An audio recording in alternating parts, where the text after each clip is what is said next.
This is the Rest of Everest video podcast, an almost unabridged expedition experience. Episode 37, Base Camp Broadcast. Well, hello again, everyone. Welcome back to the Rest of Everest video podcast. I'm John Miller. This is going to be a really cool episode. I think all of you are really going to enjoy it. This is a live Chinese television broadcast that we're going to show today.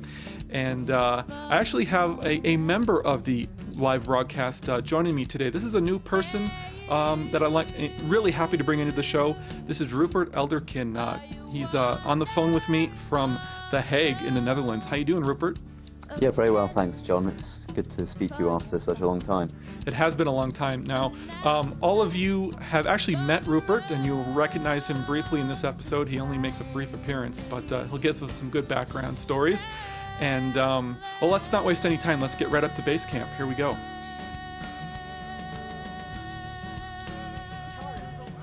Okay, so right now we are over at the Chinese camp, which was by far the largest camp. There were like 130 of these guys, as far as I remember. It was incredibly large, and so what you're seeing here is you're just seeing a bunch of people getting ready in the morning before the live broadcast. And you have to remember, everyone, that this was the 50th anniversary climbing season, so there was a lot of hoopla around climbing the mountain this year, as well there is every year, but this was especially significant. So CCTV Channel 1 decided to bring out this huge crew of people to produce these live segments from the mountain. And I don't remember exactly how it all came to be, but they wanted to do this live broadcast with all of the different teams from base camp. Do you remember hearing when you first heard about this, Rupert? Yeah, we had the very friendly producer of the show walk around, I think, all of the tents, and she stuck her head into ours and said that they had a broadcast day. Because they'd been sitting around there for the same amount of time as the rest of us, I guess. So we knew they were going to do their TV big broadcast day one day in the climbing season. And I think they wanted us to show the audience the feel of base camp and show them it's a big international setup, not just the Chinese expedition. They actually went around, and the producer's name, her name is C. Min, Ximihn, and she was a good friend of mine. I don't know how well you knew her, Rupert, but she spent a lot of time at our camp, and she was a great person, really friendly, very knowledgeable, and just a lot of fun to spend time with. Yeah, it was interesting to have the outsiders in the Chinese team, not just a climbing team, but all the people just doing their regular jobs in a very, very strange location. Yeah, and they were working very hard. All of these network people were extremely dedicated to their jobs, and it was funny though because they actually brought in a temporary cell phone tower to base camp. That really bothered me actually, because all the advice I had was to leave my cell phone back in Kathmandu in hotel storage when we arrived from the UK. And everyone said there's no point taking a cell phone to Everest because clearly nobody has built a cell phone mast there, it's not going to work. And as it turned out, they had that van there, didn't they, with the mast on top with line of sight coverage up to the summit. Absolutely, and all the producers, they had several field producers and everything, and they all had cell phones. They talked on them endlessly. That's what they're joking at is they spent all this time here setting up their lights and whatnot, and then the sun peeked out behind behind the ridge there. The joys of live television. All right, so there's our producer friend. That's Seaman. I was trying to spot faces in the background actually, but you can see everyone is dressed in the most unidentifiable clothing. Everyone's got a blue fleece or a red fleece on, and all these RAB expedition jackets on. Yeah. It's kind of funny, even back down at base camp, I forget how cold it was, out of the sunlight, and you really did need to get yourself all padded up in the down kit. You look at it now and it's sort of nice and sunny, but boy was it cold at night. It sure was. that Richard there? Yep, that's Richard. That's our friend Richard from the Northern Ireland team. He's pretty prevalent in this episode, and I hope to get him on the phone in the future. There's going to be an episode that focuses on Richard in the future that I'm going to be proud to show all of you. So it'll be good to get to know him a little bit better. There's our French friends. There's Denis in the orange, and one of our expedition members, Bertrand. Where's your flag? Let's see. That's the French flag right there. Oh, Bertrand, let's see got your them flag. back from the ABC. Thank you, John.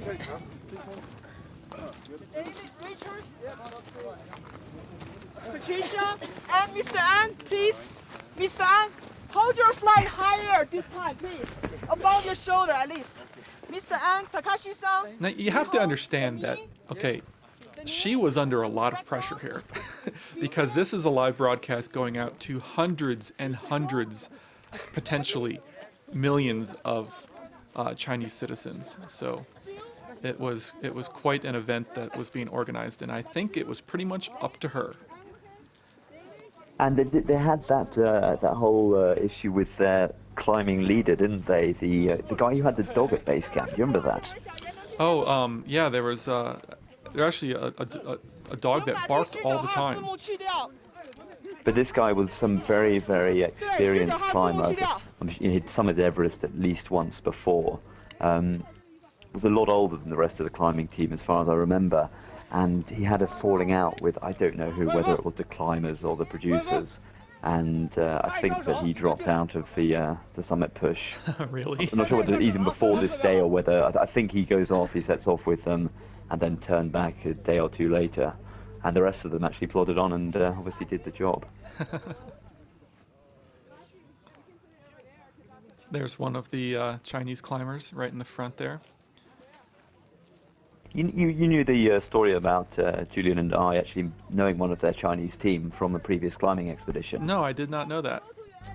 And I'm afraid I never got to grips with his Chinese name, but we knew him as Charles. He was this fantastic guy who, well, chiefly we knew him because he spoke great English, and we were climbing in western China in Xinjiang in '99 on a ski mountaineering peak called Muztagh, and he was part of a big Chinese expedition on that mountain. And he was pretty much the only Chinese climber I've known in my life, and 4 years later in 2003 we wandered over to say hello to the Chinese team on Everest, and we bump into this guy. It's sort of surreal. It makes you think that there's only a handful of these guys out there climbing, which simply isn't true. But at the same time, it is a fairly closely knit community, and you have to. Only certain people go out to these kind of areas, and so you're more likely to run across someone at a mountain like this than just at an airport anywhere else in the world. It's just the sheer number true. of people. Yeah.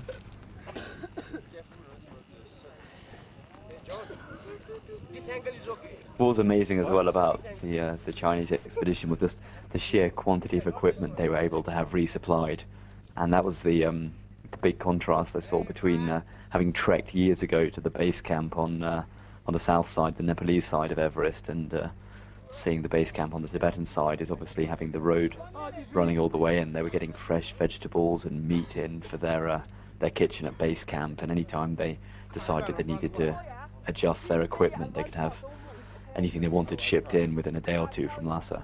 Especially considering they didn't have to worry about permits. They could get whatever they wanted without having any of the permits and the red tape to deal with.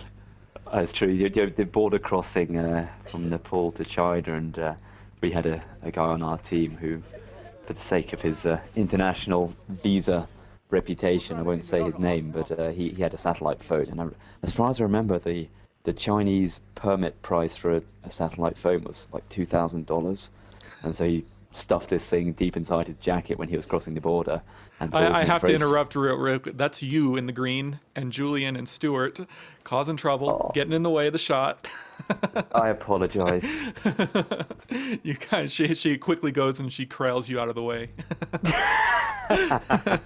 Don't walk in front of the camera.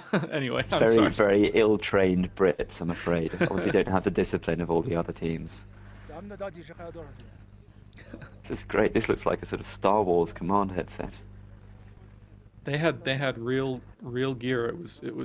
I was in my element here. This is equipment that I grew up with, so to speak, and so it was great for me to be around these guys. These are my kind of people here, these production guys, and so this was a lot of fun for me. Did you ever identify which were the camera crew who actually followed the team up to the summit? No, not at all. Yeah, that was a hard job.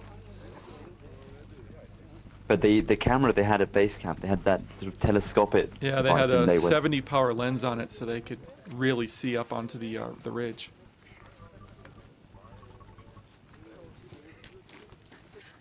She was so nervous.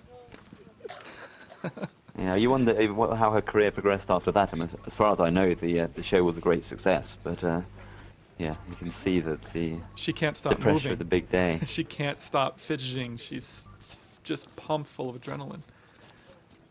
Look at that. She can't stop moving. I just love that shot. Oh, I've been there. Okay, But, everyone yeah, get excited. Everyone get excited. We're on the air right now.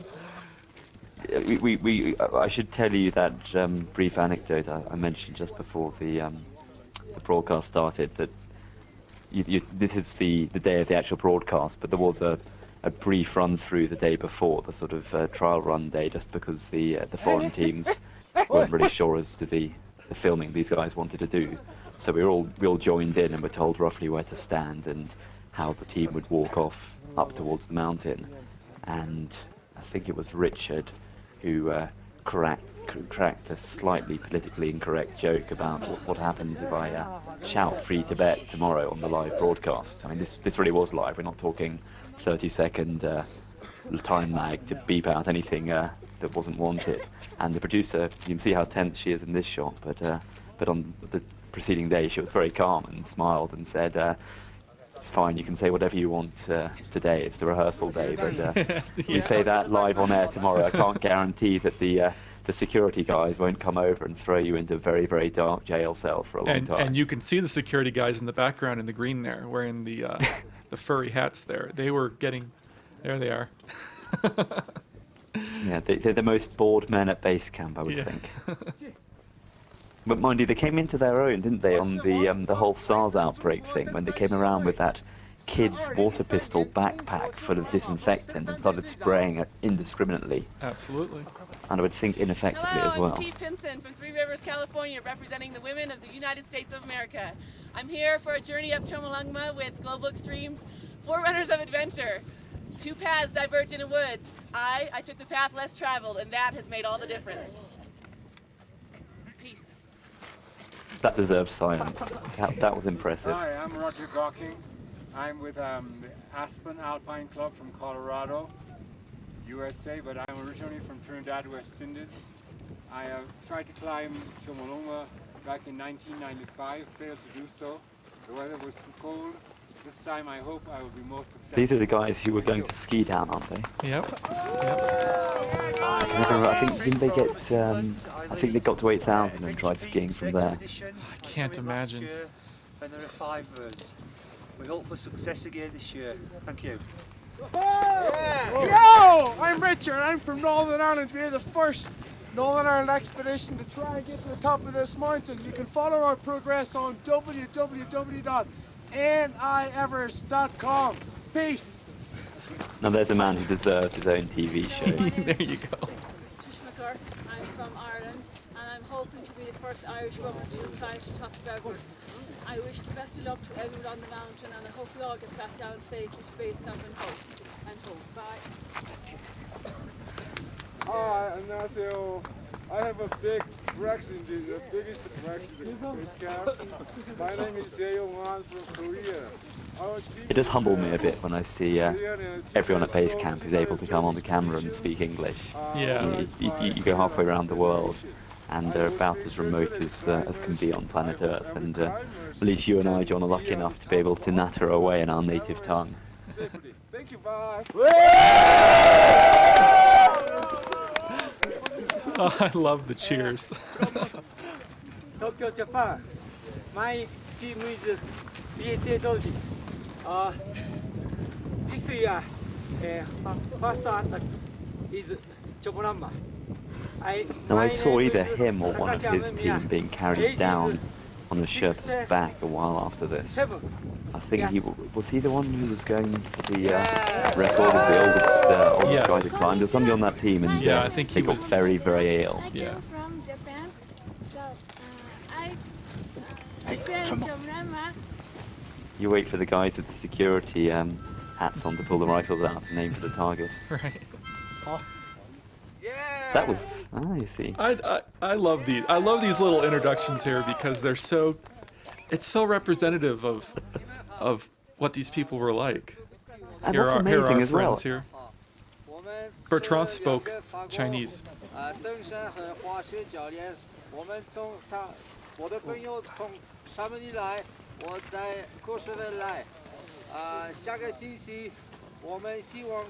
It takes a Frenchman to have that depth of culture. I am again impressed. Not that their base camp cooking was any better than the British. I'm producing the HMA team from India. It's nice to be here. I'm very Oh, this is excellent. This is the Indian colonel. Yep, this is Vijay. He's a good friend of ours. We had the most awesome relationship with him, and I don't know how you managed to pull it off as well, because the Himalayan Mountaineering Institute and effectively an Indian Army expedition, incredibly hierarchical. So anyone who was my age on their expedition was way too junior to speak with the colonel. But somehow we managed to make friends with him, and we'd go and chat with him, and he was the most outrageous man, and very, very funny. He was wonderful. Hopefully to be the first Arab to summit Everest, and I'm gonna light up this cigar on the top. G'day, I'm Sue from Sydney, Australia. This is my third 8,000 metre peak. I hope with my success I can bring many more Australian women climbing in the Himalaya. Okay, this is something I have to point out. That woman there, that her name is Sue Fear, and unfortunately, this is the reality of this whole situation here is that not everyone you're seeing on tape here is alive anymore, and unfortunately Sue passed away climbing a peak in the Himalaya last year. Jesus, And, I didn't know that. Yeah, she fell into a crevasse and wasn't heard from again, and that's the sad reality is that you know, it's hard to tell how many other people that we know here are still alive. You know, I don't try to say that Everest is not dangerous. In this podcast, I'm trying to say that Everest is more than dangerous. You know, so many times people focus on the dangerous aspect of climbing the mountain, and I want to show that there's more to it than that. But the sad reality is that you know, mountaineering, especially in these extreme altitudes, is dangerous. And I just wanted to point that out. I was kind of took my breath away when I realized that that was Sue there on tape. Did you know what mountain she was on when she died? She was on Manaslu, I believe. Wow. She was, I remember her well because she was there with the Australian National Geographic magazine, I think, was funding her. Mm-hmm. And she actually had a summit bid that she pulled back on with the Russell Bryce team. She decided she wasn't going to get to the top that day, came back again, and went off and got to the summit on a second attempt on the same expedition window. Mm-hmm. So she was really, you know, she was a cautious climber in that sense. But yeah, falling down a crevasse happens to the best people. It does.